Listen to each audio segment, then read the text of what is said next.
Well, needless to say, brethren, we have a time and day and age that we're living in that is indeed, in many respects, filled with a lot of trepidation. It's filled with a lot of apprehension.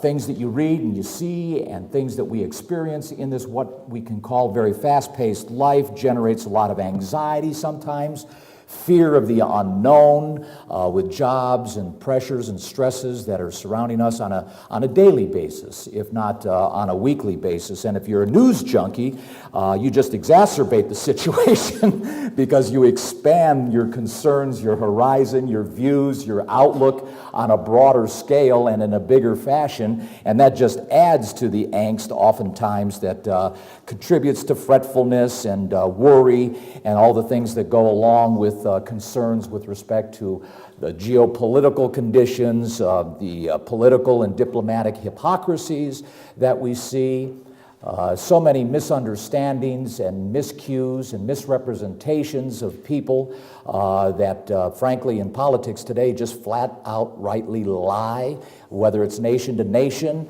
or party to party or leader to leader. And then you combine that with our own personal lives of different things that we find ourselves contending with, whether it's relationships, interpersonal expressions with each other, and all the things that just go along with just living, on the job, trying to talk to the boss or try to talk to underlings that you might be managing, trying to manage your department, staying on budget. If you're in sales and marketing, hitting your numbers, getting everybody to sign on the dotted line so that you can maintain your job, especially in an economy that is still somewhat depressed and recitative.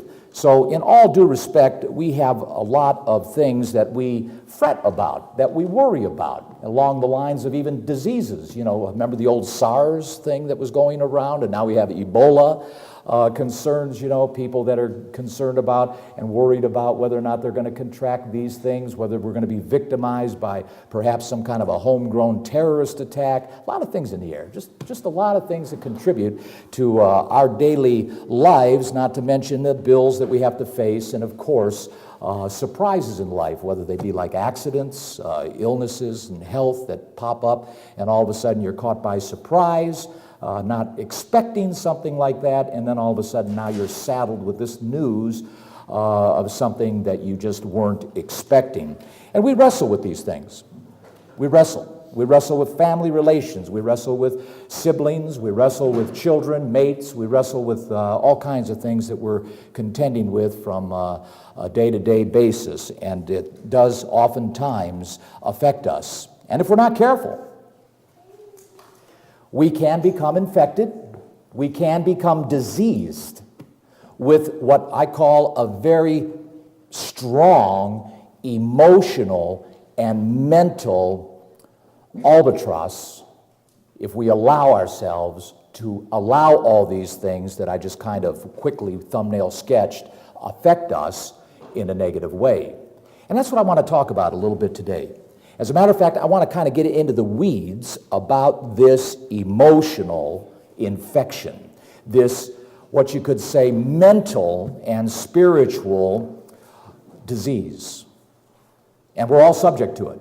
And as a matter of fact, I'm going to be so bold as to say that everybody in this room has experienced a degree of it in one way, shape, or form or another in their life at some time due to something and or / some things that have affected you and have caused an effect of this particular disease.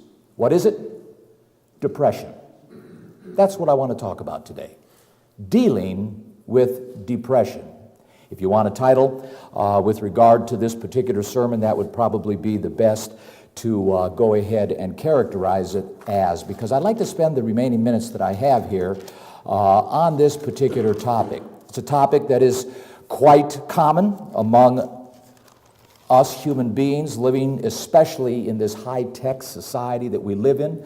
You would think that we would, with all the gadgets and gidgets and gizmos that we have to make our lives easier, that our lives would be easier.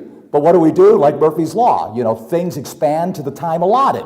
So the more gadgets and gizmos you get, the more you add on to yourself to just kind of stress yourself out even more so. and you end up attempting to try to do more things in less time by utilizing the gadgets, and the gizmos to multitask. Lo and behold, it just seems to add to the stresses that we deal with and find ourselves contending with.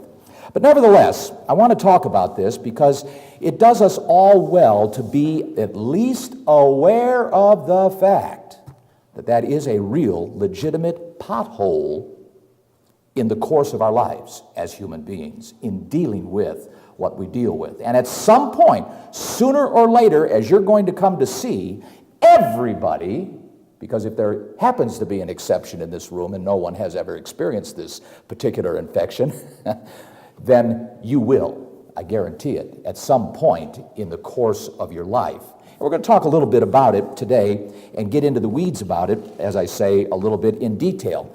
In starting off, I want to, though, go over here to John chapter 16. John chapter 16, first things first, and I want to bring this to all of our attention because Jesus here lays down some thoughts that are certainly very good ideas to keep in mind and advice to keep close to one's heart with respect to living life just in general and in the course of its unfolding. Here in John chapter 16, and of course many of you know the context here, this was the night in which he was betrayed, which commences with the foot washing over there, I think, around in John 13, and then proceeds down here through this whole course of events that happened that evening, ultimately resulting in his betrayal, crucifixion, and of course resurrection later on, then his reappearance some days later, and then even beyond that, some days even further later than that, appearing again and showing himself to Thomas, who was not there at the first meeting. But at any rate, here he states this in the course of that evening. As he comes down here, he says, Jesus answers them in verse 31 of John 16 and says, "Do you now believe? Behold, the hour comes, yes, is now come, that you shall be scattered, every man to his own, and shall leave me alone, and yet I'm not alone, because the Father is with me." But, here he says in verse 33, and here's where I want to go with this. These things, all the things preceding up to this, you can read chapter 16, 15, 14, and 13 later on at your own convenience. But he says here as he's beginning to conclude before they went to the Garden of Gethsemane, he says in verse 33, "These things I have spoken unto you, that in me you might have peace." That is, you might have resolve, you may have comfort, you may have an ease about your life in understanding what I've just told you. And in order for you to understand all that context, you need to go back and read 15, 14, 13, and so on. But I don't have the time to digress there. You can do that at another time. But that's part of leading up to why he's saying what he's saying in this summation statement here in verse 33. And then he says again, secondly, in the world you will have, in this particular case, tribulation. And it comes from the Greek word thliplis. And it basically means in the world you will have pressure. It doesn't only mean, bombs going off and nuclear holocaust and all this kind of stuff. Keep in mind, what he's saying here, thliplis, this Greek word means pressure. It means you will have affliction in your life. Yeah, you'll have persecution if you're a Christian at some point. People will mock you. They'll make fun of you because kicking against the pricks and going against society isn't the easiest thing if you're here's the operative, true Christian. You can be a traditional Christian and get along very well in this world.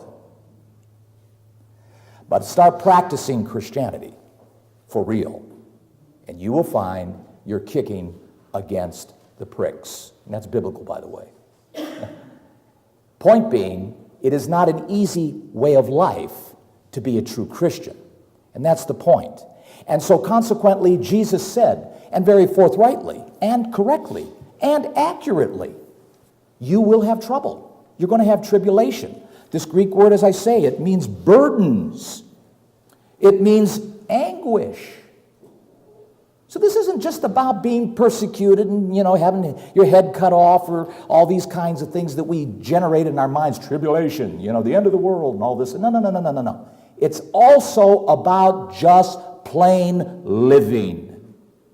You're going to have trouble in your life because you're a Christian. because you've taken on one of the biggest and most dastardly fights a human being could take on.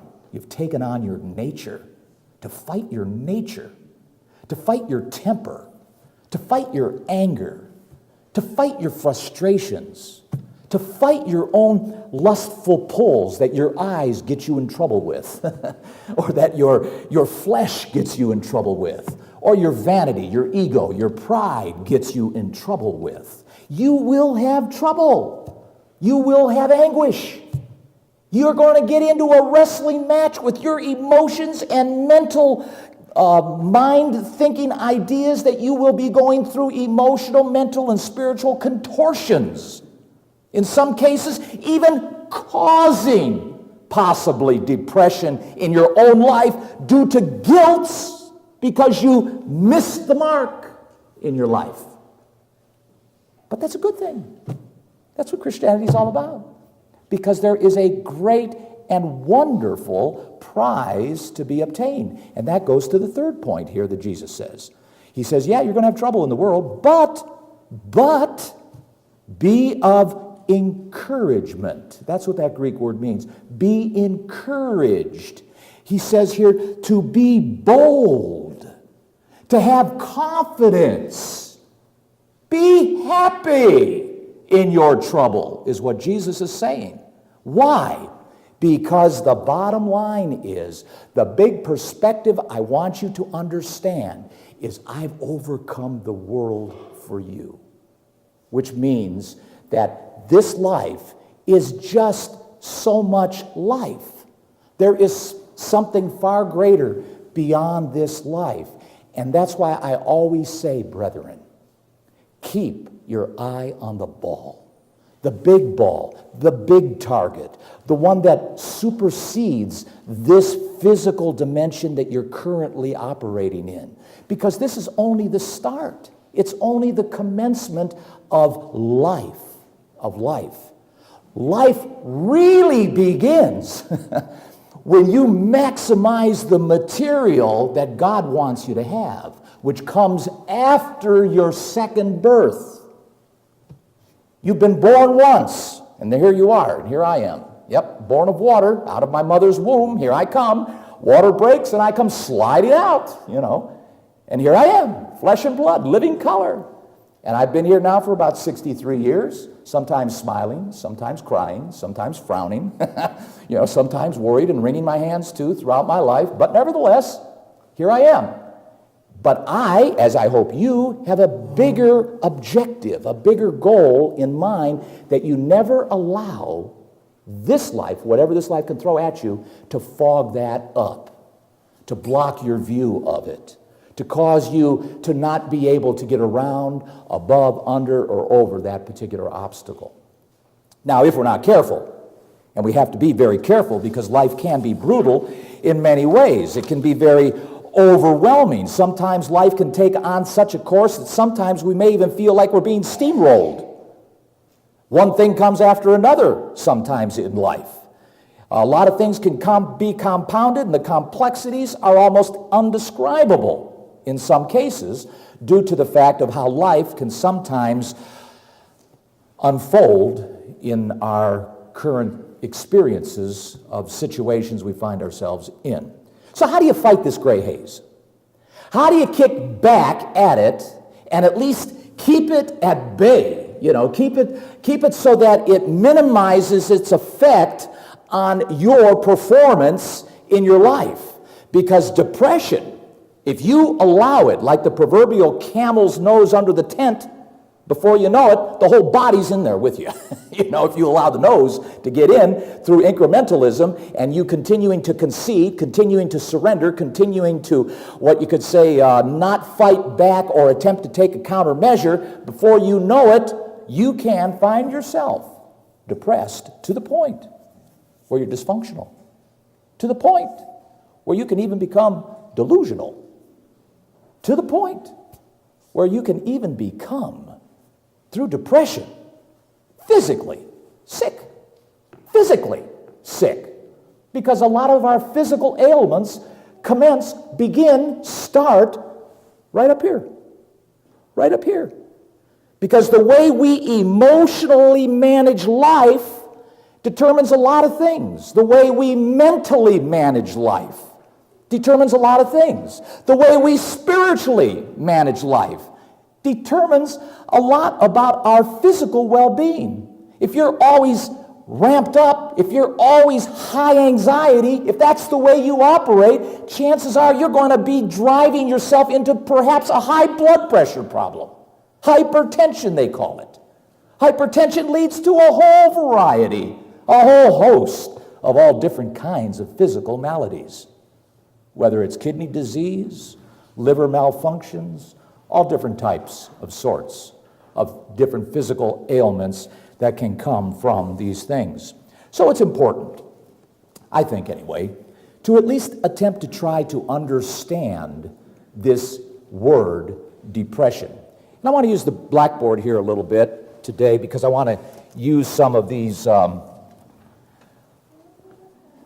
things we're going to go through by steps, hoping that perhaps a picture, being worth 1,000 words, will help you better to comprehend where we're going with some of this. So at the top here, I'm going to use this board kind of in half.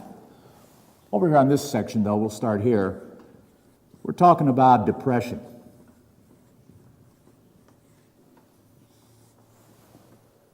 That's an R. And it's important we understand this because understanding your enemy is a good idea. Now, depression comes in two ways.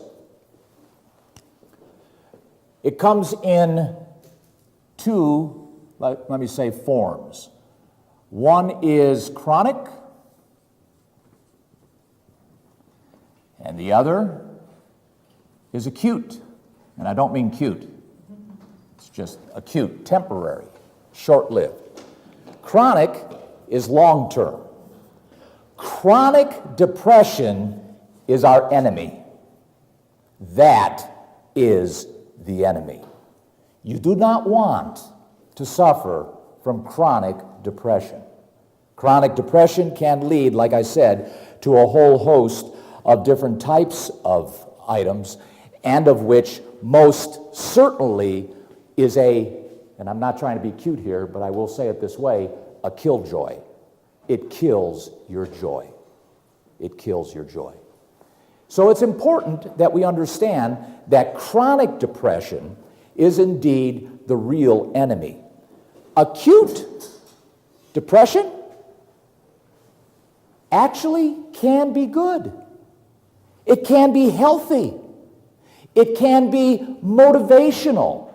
It can be very edifying in one's life. As a matter of fact, if you'll turn with me over here to the book of Ecclesiastes, King Solomon had something to say about the sad times.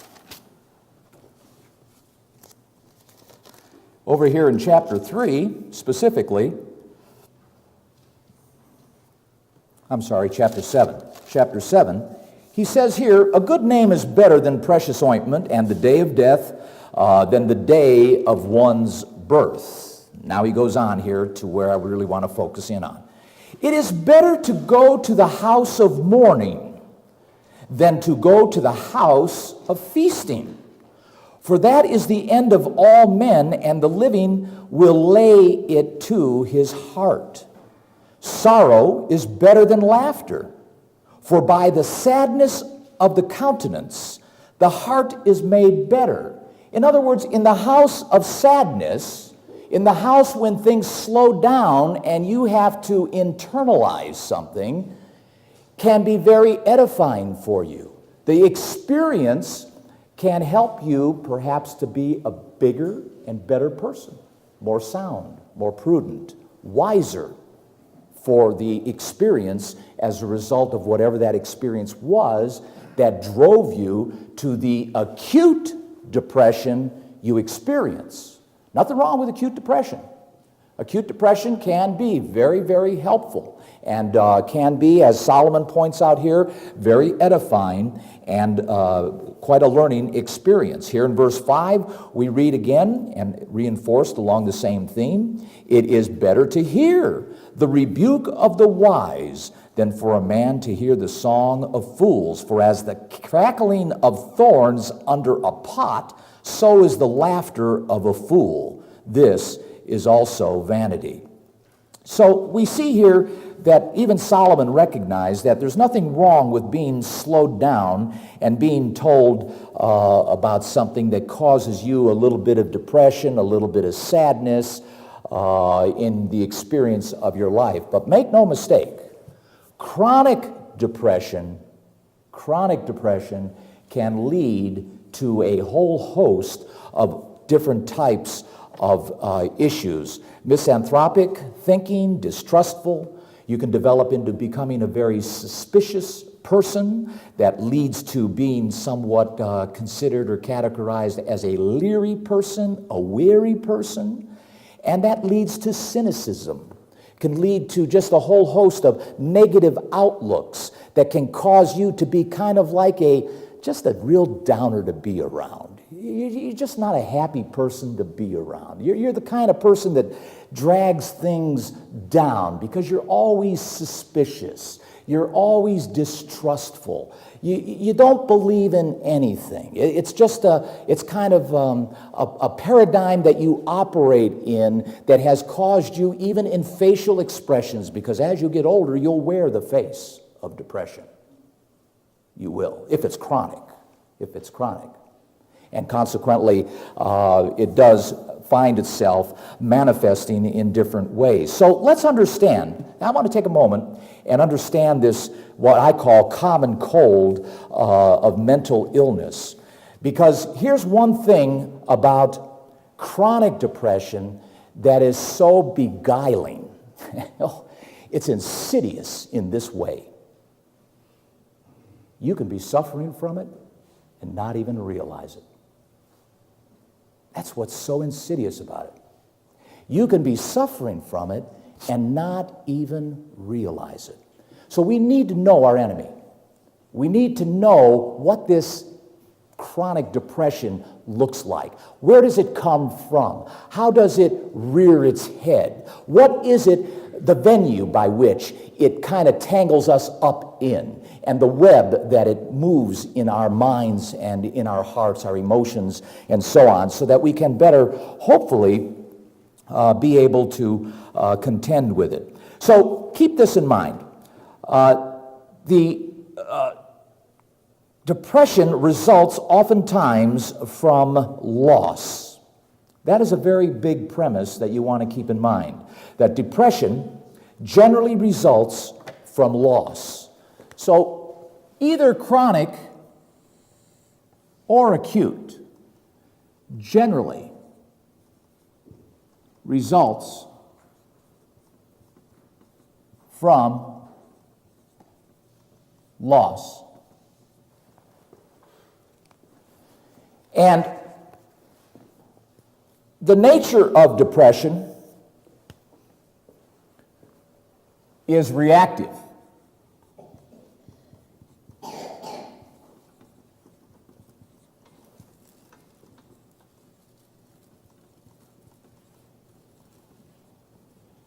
You lose something, you react to it. Lost a dog, I get depressed. Lost my job, I not only get depressed, I cry. I lose a loved one, my mom, my dad, my mate, my child. These are real losses. I react, and in so doing, oftentimes, it can become very depressing. Remarriage, sickness, accidents, aging, paralysis, negligence of something, all kinds of things, brethren, that you can think of. Betrayal, you become victimized of betrayal. You become a victim of some kind of a scam and lose a lot of money.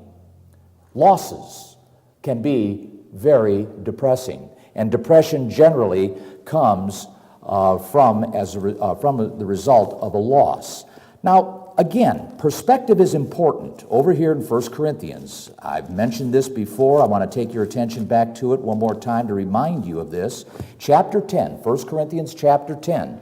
It's very important that we keep this in mind. And that is in verse 13. There's no temptation taken you but such as is common to man. But God is faithful, who will not permit you to be tempted above that you are able. And that includes our losses, brethren.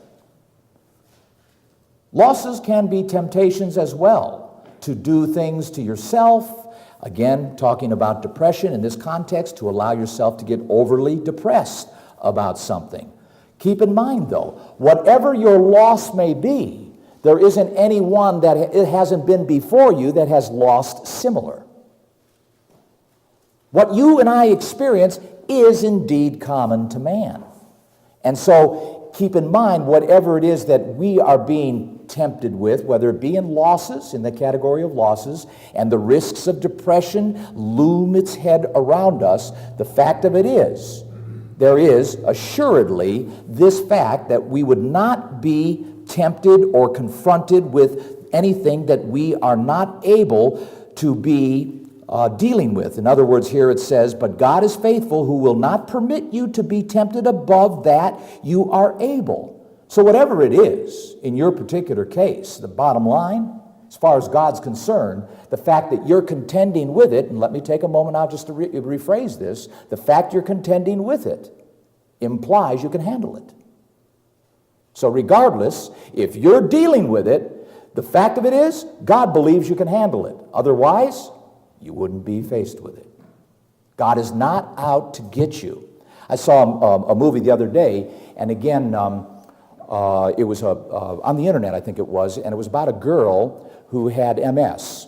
I don't know if maybe some of you saw this on YouTube, but she essentially was diagnosed with MS at around the age of 12 or 13. It was a real moving 12-minute movie about this girl and this issue she had with MS, and she turned out to be one of the fastest young girls on the college level in a sprint, and it takes you through the course of all of her training and everything, and how when she would run, she actually could not feel her legs, but she could still run.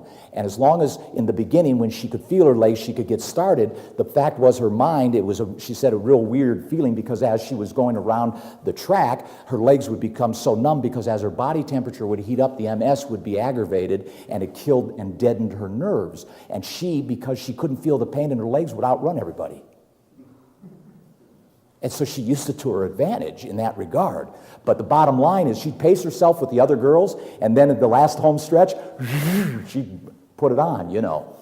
And bottom line was, though, she said in the beginning when she was first diagnosed, when she was 13 years old, and so often this, and this is my whole point on saying and sharing this story with you, is the fact that oftentimes we ourselves, when confronted with something, we say what? Why did God allow this? What did I do? I'm trying to do everything right. I'm a good person. Why would God allow this to happen to me? That's what people do. That's what people do. Instead of saying, wow, what a wonderful opportunity I have here to build character.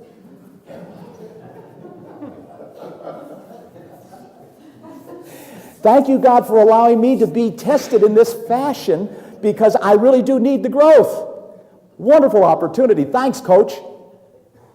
But I'm not trying to be cute, but in essence, we're being told here, look, if you're dealing with it, if you're going to be contending with this, you can handle it. I believe it. The coach is saying, I believe it. And this girl's coach, every time she would finish the race, the real touching part about this, the real touching part was she would be blasting to the finish line. I mean, she is running and running and running. And the way she could, by this time now, when she stopped, she would literally fall. So what her coach would do is he'd be standing there at the finish line, and she would become running, and then she'd slow down, of course, after she passed the finish line, and fall into his arms. And that's how he would break her fall, catch her, pick her up, and put her down, and they would ice her down so she could feel her legs again and bring her body temperature down. Touching story, but the point of it is, she turned what certainly was a setback in anyone's life into a real advantage in that respect for her. Now, go back here, though, to Ecclesiastes again, because I want to point something out here, and I think it's important that all of us recognize this. We often use this scripture at funerals because it illustrates what life really is all about. And life is a variety of experiences that do incur losses. And that's why I'm saying, if you have not experienced depression, then what you're telling me is you have not yet incurred a loss of any magnitude. But once you do at some point, whether it's a pet dying, whether it's an accident you're in, whether it's something that you put upon someone else and you feel guilty for doing it, which hopefully you would, or whatever it is that incurred a loss, what you're telling me is if you haven't been depressed, you haven't basically experienced loss of any magnitude. Because what life is all about, as you will see right here from the words of Solomon, is about losses. Look at this. To everything there's a season, chapter 3, verse 1 of Ecclesiastes, and a time to every purpose under the heaven. In other words, there are seasonal changes in our lives, and there is a purpose to every seasonal change in your life. You know, people say, oh, it's terrible getting old. Well, maybe. But I found, personally for me, in getting old, I've become more vigilant toward my health. It has taught me to be more prudent about my handling of this temple of God, of where when I was younger, I was a bit more reckless. I was a bit more cutting corners about here and there. Yeah, I'll stop at McDonald's, nothing against McDonald's, but if you live on it, you got a problem because it's not good for you in the long run if you're living that kind of diet and eating that kind of stuff. But my point that I want to make here is there is in everything of life a purpose, and there are seasonal changes in your life.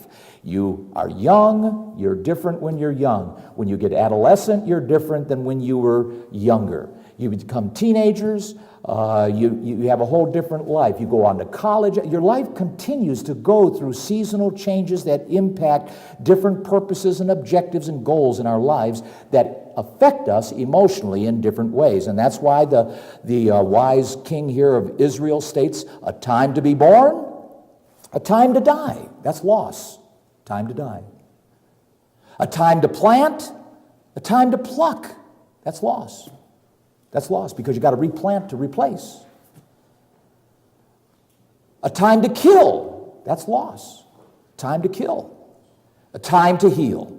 A time to break down. And a time to build up. A time to weep. A time to laugh. A time to mourn. And a time to dance. Time to cast away stones, a time to gather stones, a time to embrace, and a time to be far from, the Hebrew means, to be far from embracing. Did you ever get to a point in your life where you just leave me alone. I want to be alone. Just leave me alone. I need some time. Did you ever hear somebody tell you that? I need some time, Bill. I just need some time. Leave me alone. I need some quiet time.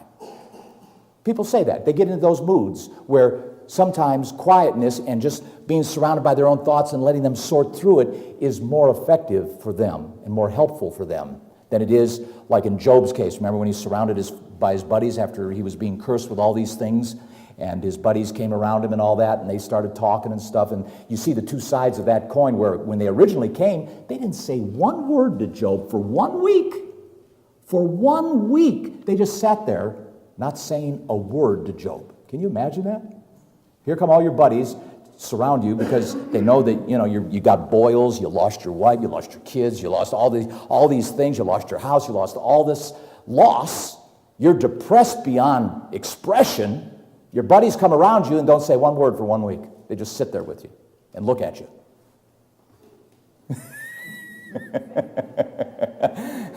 I think I would say, don't look at me. Leave me alone. Why don't you go back where you came from? But these were his buddies. And then, of course, you've got the other side of the coin where they wouldn't shut up and they kept talking and judging him and all that stuff. But that's another story. But it goes on here. Time to refrain from embracing. A time to seek, not necessarily time to get. A time to seek is what the Hebrew could also be translated as. And a time to lose. And there you are, loss. A time to keep and a time to cast away. A time to rend or to tear or cut out. And a time to sow. A time to keep silent. A time to speak. A time to love. And a time to hate. A time of war. And a time of peace. Now, when you get into all these, you see that the one point and the counterpoint generally deals with gain and loss, loss and gain, gain and loss and gain. And therein lies the contrast of the two, what you could say, extremes, to give and make us understand that life is made up of happy times and sad times, good times and bad times, joyful times and depressing times. So depression becomes an important part of the equation here in regards to understanding it. So two types of depression, chronic and acute. Keep in mind, it generally comes from losses, and the nature of depression is reactive. And so it is important that you get a handle on you and begin to learn how to instill, what did Jesus say, possess your soul in? What did Jesus say? Possess your souls in? Patience. Patience. So instead of reactive, when something happens, you patiently allow yourself to ease in to the loss, if at all possible. Or if it's a surprise and an accident, you do the best you can to constrain and throttle your ease into the emotional pool of now what you're going to get into based on whatever it is you're facing. Now, it becomes important that we understand that how you do this is to identify, that's the enemy, to identify the nature of and what you could say types of losses that we're dealing with. And so the types of loss generally comes also in two forms. One is a tangible loss, and the other is non-tangible.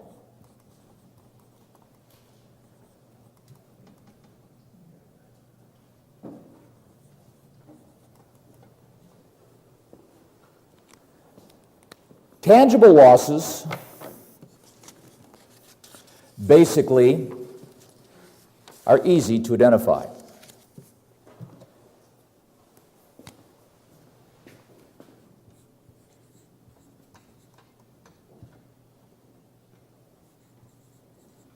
I bankrupt my business. I was in business, I bankrupted. That's a tangible loss. I bankrupt my business. I mismanaged it. I did it. I spent all the money. I even embezzled a few things because I was making some good money, and I bought Corvettes and Maseratis when I shouldn't have. And I just didn't do right. That's tangible. I lost my business because I mismanaged it, so now I'm depressed. I'm depressed. Now, what's intangible about this is what will people think? That's intangible. Can I control that? Can't control that. Can't control that. So, with not being able to control it, it even becomes harder to deal with because people are going to think what they want to think in regards to what I did, right? And so if I worry about it, and if I allow it to have any impact on me, I will just exacerbate my situation and or make a bad situation worse. Here's another tangible example. Rejected. Rejected by friends, maybe business associates, maybe even my mate. That's tangible. I can quantify that. I can identify it. I've got it down pat. I've got it 20/20. I really do. And what's intangible is what's wrong with me? What's wrong with me? Why am I being rejected? Well, there is, as you can say, potential of learning here, but my point is, this is intangible at this point. This is intangible at this point. This is tangible. Another example, just for one more.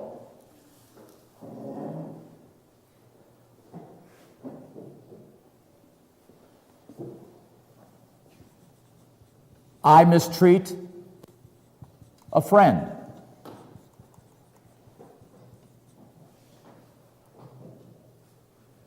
And what's non-tangible is he may not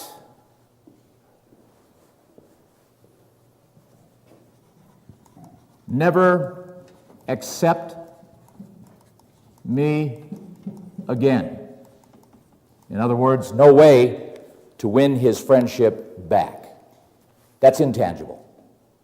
I mistreated him, that's tangible. I mistreated him. What's not tangible, or not what is non-tangible, is the fact that I've lost, in my mind, now I'm fretting over the fact that he will never forgive me again. That's non-tangible at this point. At this point.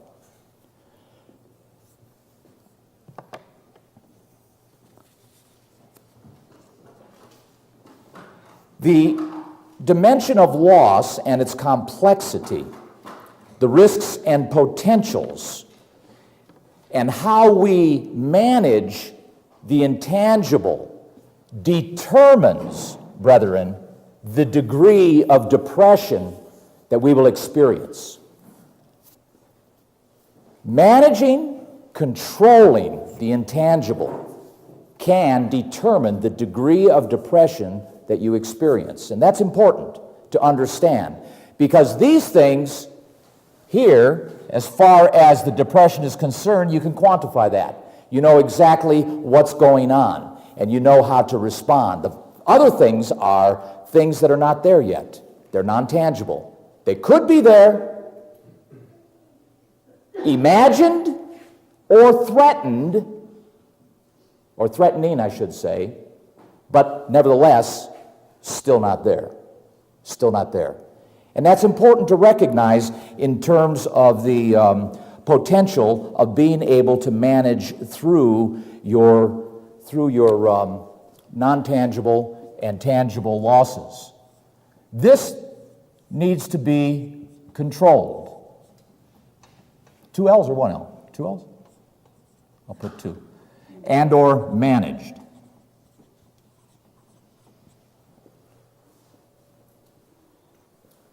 Otherwise, you run the case, as I say, of being aggravating your situation to making it far worse than what it is. Focusing on the tangible is very important, and an important premise of controlling your depression is to make all your types of losses tangible. Make it real in dealing with it. So that it becomes what you could say, easier to accept and then get on out of the denial stage into the ability of adjusting to whatever it is and required to make those adjustments. Over here in Psalms chapter 71 is key to doing this. And it's important that you implement this through the faith that you have in God. Because there's a supernatural factor in all of this, brethren, that we have to add in as an element in dealing with this. Because we are emotional, we are mental, we are spiritual, and we are physical human beings.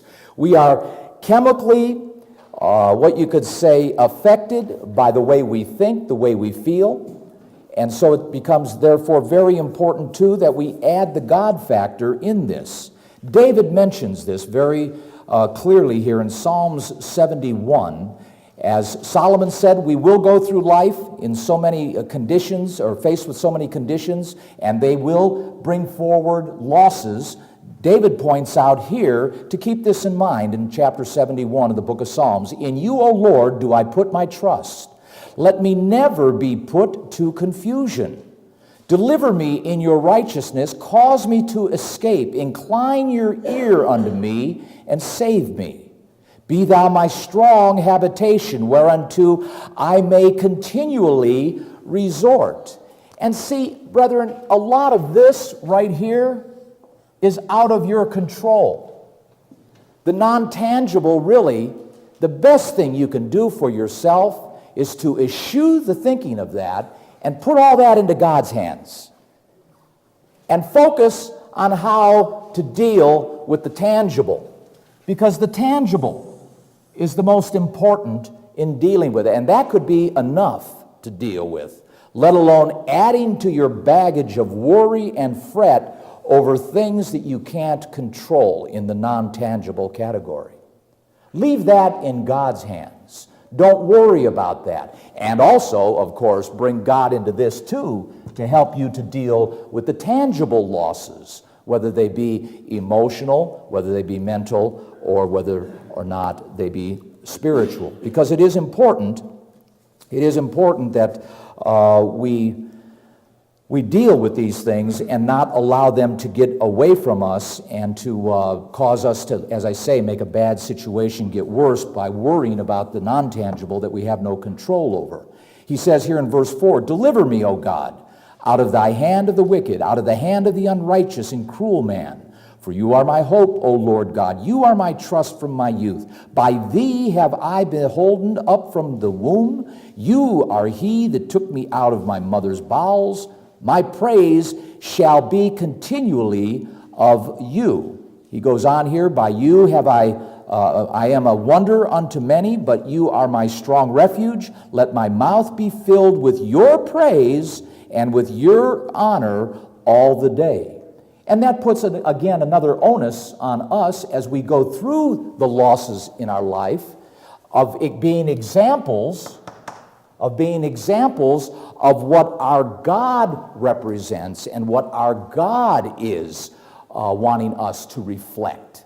Because if indeed we do have God's Holy Spirit, and if indeed we do have the right goal in our mind for our life, and the overall riding objective is clear in our life of what our life is all about, dealing with this life's losses should be put into the perspective of the grander, greater, broader, larger scope of the purpose of your life, thereby adding for you the balance that you need in order to deal with the loss of a loved one, in order for you to deal with perhaps a wayward son or daughter, in helping you to deal with a loss of a job and getting back up on the horse and moving again forward and becoming more functional.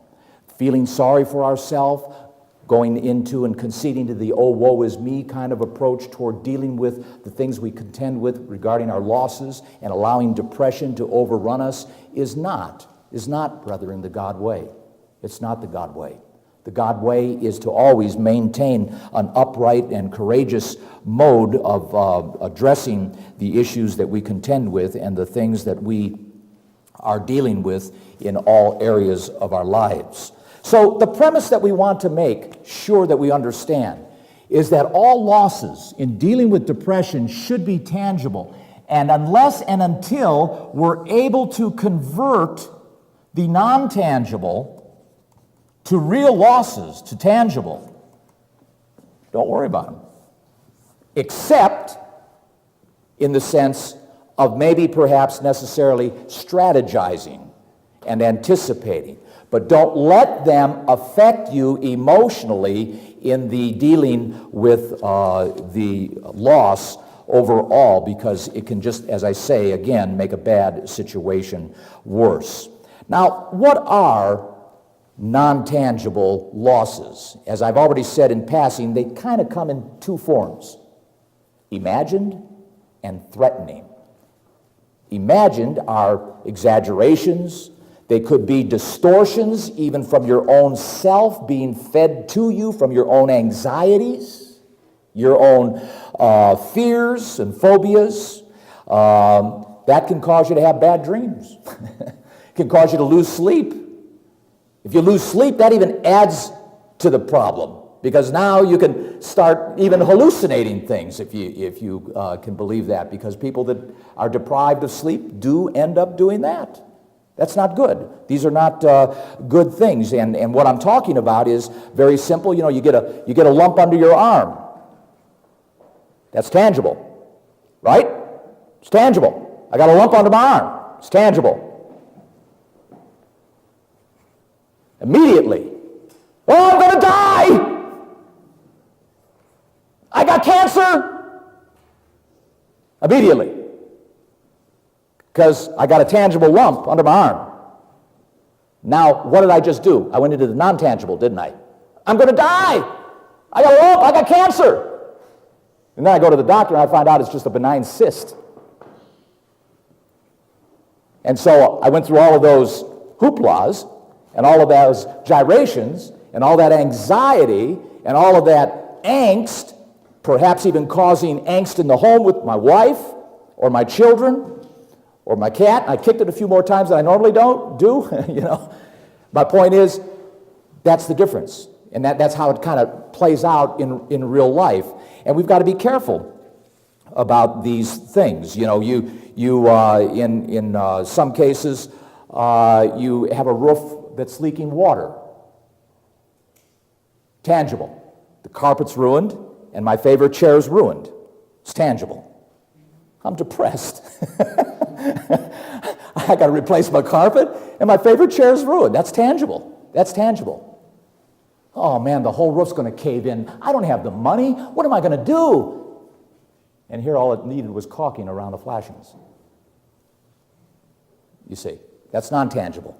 And I bring all this angst on me because I'm in the non-tangible area and I'm allowing that to affect me, and I'm getting more depressed over this whole thing because I don't have the money for a whole new roof, when in fact all I needed was go out to Home Depot and get some tubes of, caulking and put some caulking around my flashing, and I'm all set, you know. That's how some of these things play out. You know, the kids are out past curfew. Oh boy. Tangible? Flat tire. Cell phone was dead. Have to put that in there because everybody's got a cell phone. I'm at home. I'm dad. It's my daughter. Where is she? I knew I shouldn't have let her go out with that boy, you know. Oh boy, I can just see this. She's not even coming home tonight. Where is she going to be sleeping tonight? You know, oh boy, all this angst, all this suspicion, all of this, what you could say, frustration and aggravation. But that's all non-tangible. That's all non-tangible. What happened was, what's tangible? Had a flat tire. Cell phone was dead. So there you go. So those are imagined conditions and examples that play out in this chronic, acute, tangible, non-tangible scenario of which we all have to be aware of on how it interplays. Threatening is another one. Threatening losses, impending loss of potential loss. You know, you hear a rumor that the company is going to be sold. And lo and behold, you find out, oh boy, the company is going to be sold. It's rumor. It's non-tangible. It's not sold. That's tangible. It's rumor. Now what do? Oh, I'm going to lose my job. Oh, I got to go back to college. Oh, I got to retrain myself. I don't have the money to go back. It's all non-tangible. And I'm all upset. And I'm all depressed. And that affects my relationship with Margie. Because when she talks, I yell at her now. Because I'm short-tempered over the whole thing. Because I'm frustrated at work. Because the place possibly going to get sold. And I'm possibly going to lose my job. And that means I'm going to have to possibly go back to school to retrain myself. And all of that's non-tangible. And I'm all upset over it. And so I take it out on her. And then she gets depressed. And she yells back at me. And now we got another problem. I got marital problems now on top of it. And the place wasn't even sold yet. And then lo and behold, guess what? It never does get sold. So these are all the way things kind of play out, that if we are not careful in possessing our souls in patience, we find ourselves making issues out of nothing. And you could go on and on. Terrorist attacks, fearing terrorist attacks in the threatening non-tangible area. Remember, non-tangible comes in two forms: imagined and threatening. Threatening could be, oh boy, I'm going to go to the mall and I'm going to get blown up. There's going to be a terrorist attack at the mall today. You know, I'm worried about terrorist attack because it just happened, 300 miles away or 3,000 miles away in another place or another country, and that ISIS is coming over here now, and they're going to blow up the mall up there in Strongsville. And so I'm worried about all of this, and I'm angst over all this, and I instill all these things in my kids and into my mate or my mom and my dad or whatever. Brethren, there's only one way you can deal with threatening non-tangibles. Over here in Hebrews chapter 11. And we have to keep this in mind. We have a real God. He is in heaven. You're not going to be tempted with anything above that which you cannot handle. So keep this in mind. If you're going to contend with threatening non-tangibles, without faith it is impossible to please God. For he that comes to God must believe. This is chapter 11, verse 6. For he that comes to God must believe that he is, and that he is a rewarder of them that diligently seek him. Real quickly here, 1 John chapter 4. 1 John chapter 4 in this particular case. And in verse 18 we read, there is no fear in love, but perfect love casts out fear, because fear has torment. You will torment yourself.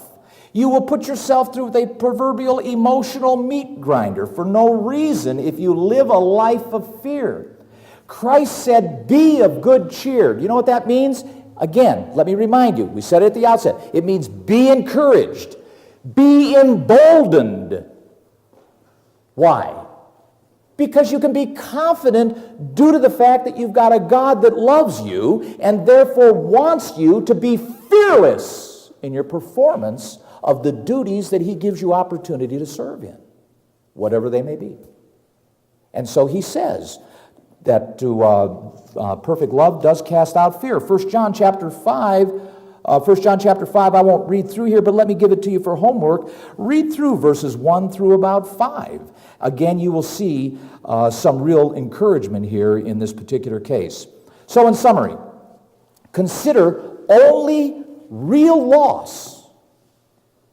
Focus on, zero in on this tangible loss. The other, the non-tangible, put it off to the side.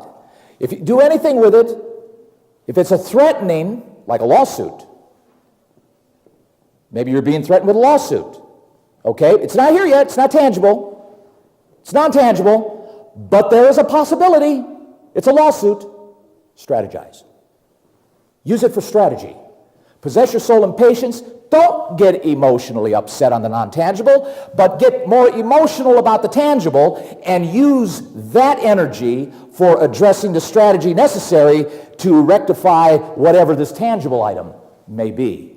And if the non-tangible does present a threatening set of circumstances, do this. Take time to strategize, but don't take time to upset yourself over the threat. Just get busy and understand, strategize on the threat to figure out what the counterpoint, what the counterbalance, what the counter move is going to be. Like a chess game. It's like a chess game.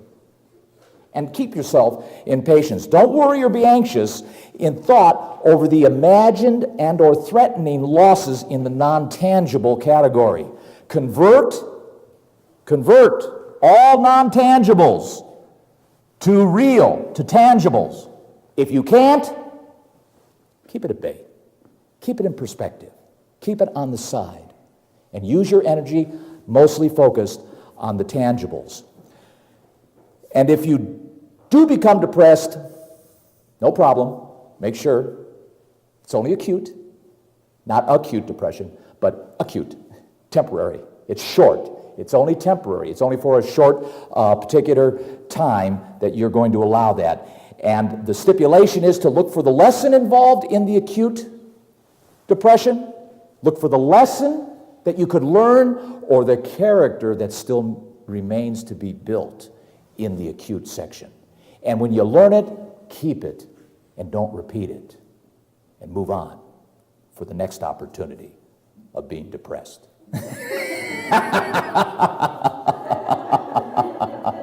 Just kidding, just kidding. But you know what I'm saying.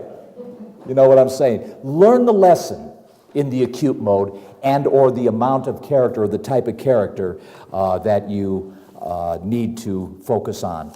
And in closing here, Philippians chapter 4 and verse 13, keep this in mind.